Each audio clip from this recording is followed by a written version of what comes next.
All right. Well, thank you everyone who joined and who's watching on the replay. I'm excited to share this webinar today with you. It's titled How I Earned Over $1 million in Commission from Direct Mail Marketing Over the Last 10 Years. Just a few housekeeping items. The webinar is being recorded and the replay will be sent out tomorrow. And Ria and Marlene are going to be monitoring the chat. So if you have any questions while we're going through, feel free to drop them in the chat. We will unmute everyone at the end, and there'll be a time to also ask questions. But in the meantime, let's go ahead and get started. So a couple of things that I wanted to discuss today is just kind of how I got started in direct mail marketing, why I think most agents fail at direct mail marketing, and why I think my direct mail marketing has kind of worked over the years as I've fine-tuned it. A little bit of information for you on the differences between direct mail marketing, email marketing, and social media marketing. And then if you want more information on how to get started in direct mail marketing, I have a great little coaching course that I put together that I would love to share with all of you. So just a little bit about me and how I got started with direct mail marketing. So I was licensed and started out as a real estate agent in 2015, but I really started focusing on direct mail primarily the entire year of 2016. And then all of the stats that I have compiled for you are through the end of the year of last year. So through the end of 2024, just with direct mail marketing, I've earned 1.274 million with direct mail marketing. My career volume is just under 142 million, and 33% of that volume came directly from direct mail marketing. And my career transactions through the end of 2024 were 353, and 39% of those transactions came from direct mail. And a little fun stat I like to throw in 2025, the beginning of this year, I was ranked number 82 out of all Central Florida agents with Orlando Real Producers. So I take credit for a lot of my success being with direct mail marketing. But just a little bit of my story about how I got started with direct mail marketing. So when I initially got my real estate license in the end of 2014, I officially started in 2015. And I was coming from a job that was based in Lincoln, Nebraska, and I had worked remote the entire time that we lived in Florida. So when I got my real estate license, I was like, well, I don't know who I'm going to market to. The only people that I really know are the people in my church, and there's like 10 different real estate agents in my church. So I started with EDDM postcards, which is every door direct mail that I would send out to my neighborhood. Just to give you an idea, I think the going rate for EDDM postcards right now is just under 25 cents per postcard.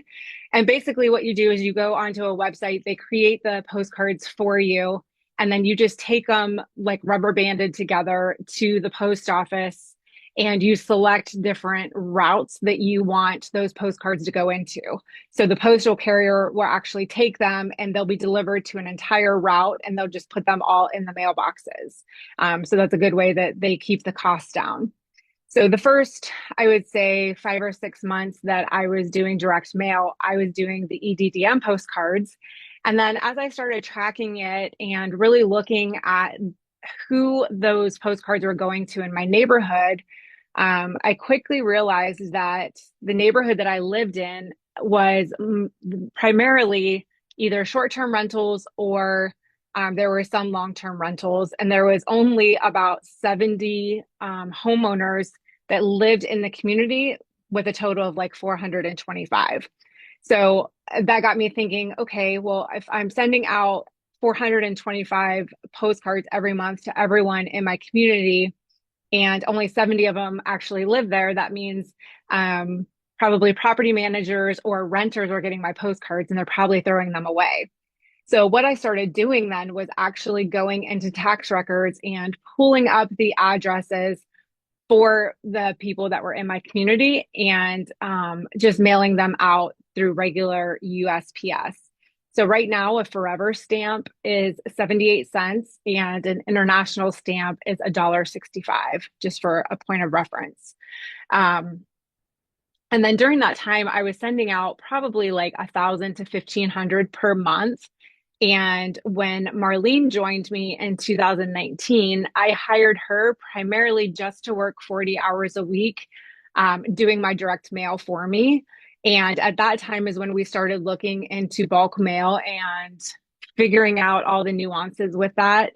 And that was the time where we did make the commitment to do the bulk mail. And so we now mail through our bulk mail permit within the US. And right now that cost is about 53 cents per piece of mail. So why I think most agents fail at direct mail marketing. Number one is lack of consistency. I know a lot of agents who will try direct mail for maybe 1 or 2 months and then they don't see the return and they stop doing it. The rules that we live by at Kelly French Real Estate is that we have three rules. Number one, we don't stop sending mail to an owner unless number one they call or email us and request us to cancel. And then I usually joke with Marlene that she gets a raise because they're so annoyed with us that they want off the list. Number two, the home is sold and it's no longer that same owner. Or number three, one of the owners die and they no longer own the home. So those are kind of the three rules that we joke about of why we would ever stop sending a piece of direct mail to an owner once we start. The second is lack of time. There is time involved with, determining what your farm is and then consistently sending them an item of value every single month in the mail. And I know what happened to me as I started in 2016, all the way up until when I hired Marlene in 2019, is that as I would start getting busy, I couldn't find the time to actually continue to do the mailers. So, again, a lot of agents will start doing it, then they start getting busy, they stop doing it. The other thing I often hear as well is that it's too costly. Um, when you're looking at it as a month to month expense, it does take about, I would say, 4 to 6 months of consistently sending someone something, some type of value item of value in the mail before they may reach out to you. So if you're just looking at it as, okay, well, I mailed out this many mailers this month, I spent this much, and in this month, nobody reached back out to me. A lot of agents may think that that is too costly, but when you look at it as like a line item on your budget annually, you can look and see, what that ROI is. I think the lowest year that I ever had of ROI with direct mail marketing is for every dollar that I spent, I got $7.60 back. But there was lots of times where that number was much higher, like every dollar I got 15 or $20 back. So really it just depends on how you look at it as to whether or not you think it's too costly. So just some items that I put together of why I think my direct mail marketing works and kind of how I've fine-tuned it over the years is number one, I don't do postcards. So, just envision yourself when you go and you get the mail, you're either standing by the garbage can or you're dividing your mail up into two piles, and one is the throwaway and one is the keep. If you get a postcard, you're probably going to look at it for a couple seconds, see what it is, and then it probably goes in your pile that's going to get thrown away. Every single one of our pieces of mail that gets sent out is actually handwritten by a human, either Marlene or myself. So people can quickly tell that it's not a robot that wrote the handwritten envelope, that it's an actual person. We don't put a return address on it. And I think that just sparks curiosity, right? Like if you get a piece of an envelope in the mail, it's addressed to you, there's no return address, and you can tell that a human wrote on the envelope, you're obviously going to open it to see what it is. Um, The items of value that we put into the envelope are always printed in color. Depending on what we're sending them, it might be a letter, it might be a seller property report. And there's always a spot at the bottom for my signature. So not only do they have something handwritten on the envelope, but they also have something handwritten um, on the item of value that's inside the envelope as well. So like I said earlier, we currently use a bulk mail stamp, but in the past we used USPS stamps. None of them are run through a meter. And I think that's important because it doesn't look very businessy or spammy because it looks like we took the time to put a stamp on the envelope. Even the bulk mail stamps, look like a typical US stamp, forever stamp that you would put on the envelope. And obviously the international stamps look a little bit different. Again, I usually put some sort of personal information about myself just so they can get to know me and feel like they know me and they can trust me because I consistently send them items of value in the mail. That way, when they reach out to me, they're already a warm lead. They already feel like they know me because they've been getting the mail. Um, I'm also seen as a professional and I'm trusted because of that consistency. I do often hear from owners like, I get mail all the time, and some agents will send me something once or twice, but like you've consistently sent me something, over the last X number of months. And so I thought I should reach out to you because you seem to know what you're doing. I think that helps. So I kind of wanted to go through some stats that I pulled um, that has the differences between direct mail marketing, email marketing, and social media marketing that I found that was interesting. So for direct mail, 70% of people say that personalization had a strong impact on customer relationships. 98% on average opened the handwritten envelope, which I find that interesting. I would like to know who the 2% are that saw a handwritten envelope with no return address on it and still threw it away because my curiosity gets me every single time. And then 42% have read or they do some sort of engagement with that piece that they received in the mail. And the lifespan of a piece of mail stays in the home on average 17 days.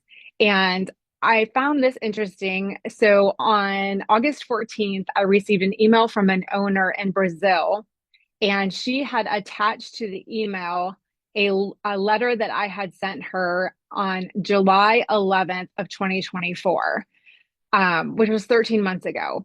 So, a lot of these owners, they may get something of value from you in the mail, and they may not need it yet, but as they continue to see your items of value coming in the mail, they're going to keep it until they're ready. And so I thought, as I was preparing for this webinar, I thought that was interesting that I received that email just a few days ago. So for email marketing, there's an open rate of 20 to 40% on average.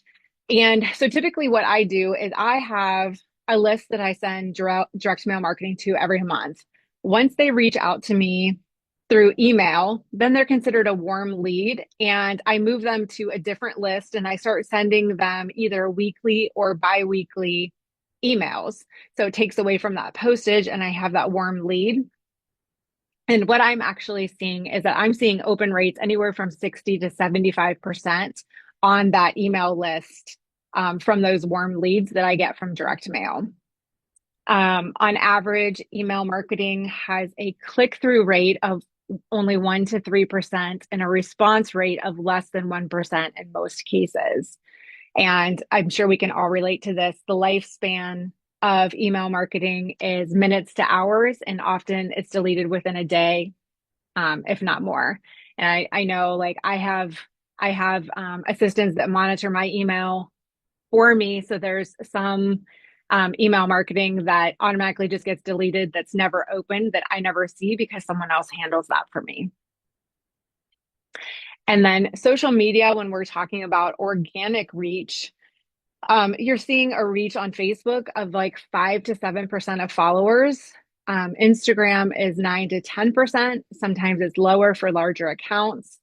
The engagement rate is again only 1 to 3%, and click through rate is often less than 1%. And then you can see over on the left hand side, the lifespan for Instagram is maybe 24 to 48 hours. Facebook is 6 hours. TikTok varies, and Twitter is approximately 15 minutes. So, what I kind of put together that I would like to help others with is how to get started doing direct mail marketing yourselves. So, it took me a good 5 or 6 years to really get in a groove and be able to consistently produce and close deals from my direct mail marketing.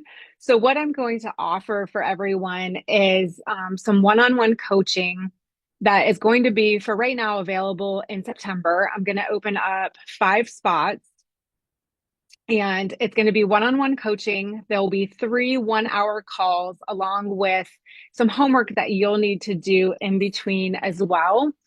And it's going to include identifying a profitable farm area. When I'm looking at adding new farm areas, I take a look at specifically the main driver is what the turnover rate is in that community. And that helps to identify if I'm going to get the rate of return that I want. So, one on one, we will identify that farm area for you. I'm going to work on step-by-step instructions. We're going to come up with 3 items of value that you can include in your mailers for the next 3 months. And it's going to be start to finish, from identifying your farm area all the way to taking your mailers to USPS.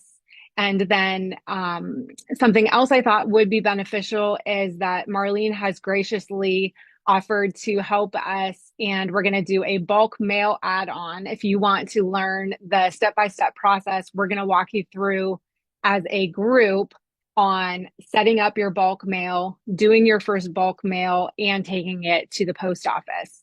So we have early bird pricing on the direct mail marketing coaching of $497, and that price will be good until midnight on Monday, August 25th. After the 26th, it will bump up to $597, and then we can add on that bulk mail for $197 to anyone that's interested. So if it's something that you would be interested in, we're going to take the 5 first. We're going to open it up for 5 spots. Anything after that will go on a wait list. And then we'll probably open it up for a few more depending on my schedule for the remainder of the year. If this is something that you're interested in, just feel free to email me, Kelly at kellyfrenchrealestate.com. Ria is going to go ahead and put that in the chat for you. And we'll reach out and get everything set up for you. But I'm going to stop sharing my screen.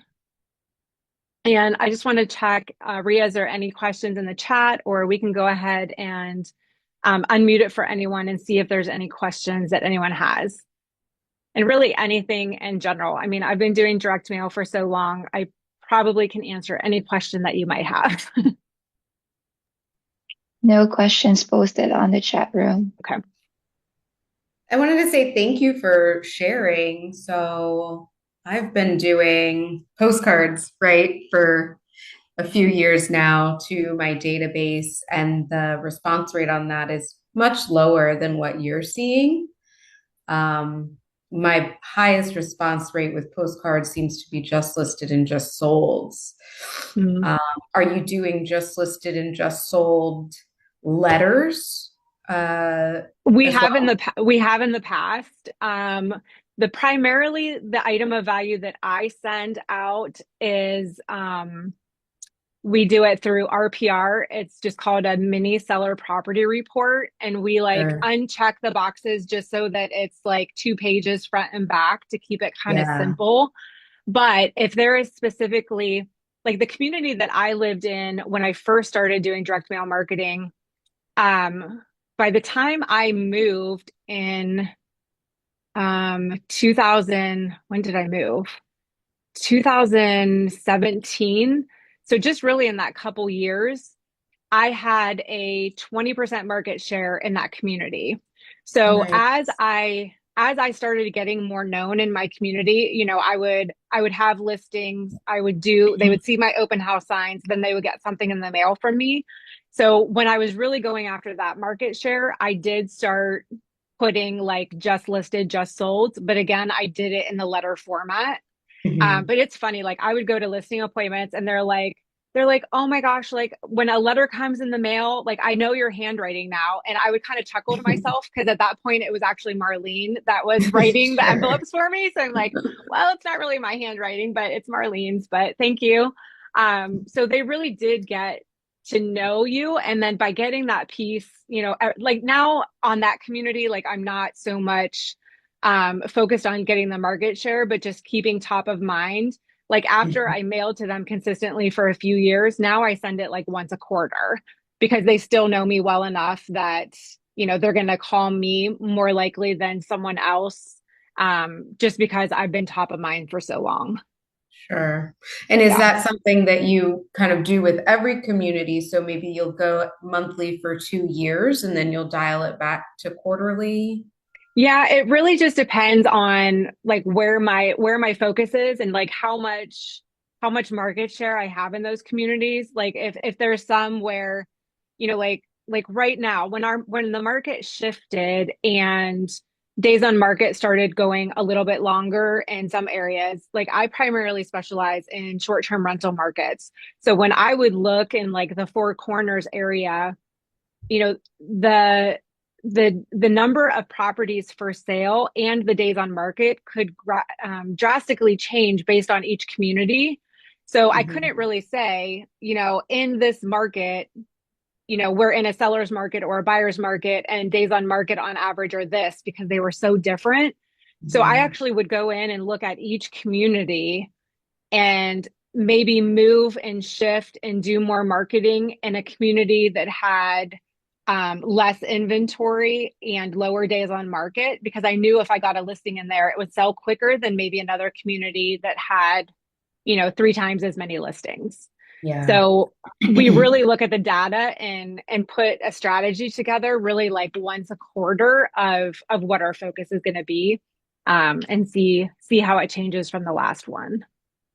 Okay. Thank you. You're welcome. Does anyone else have any questions? A lot of my mailing is absentee owners and international just because of the market that I'm in. But, you know, I, I've lived in other communities where it's primarily single family homes and owners live in those communities. And the strategy has worked exactly the same.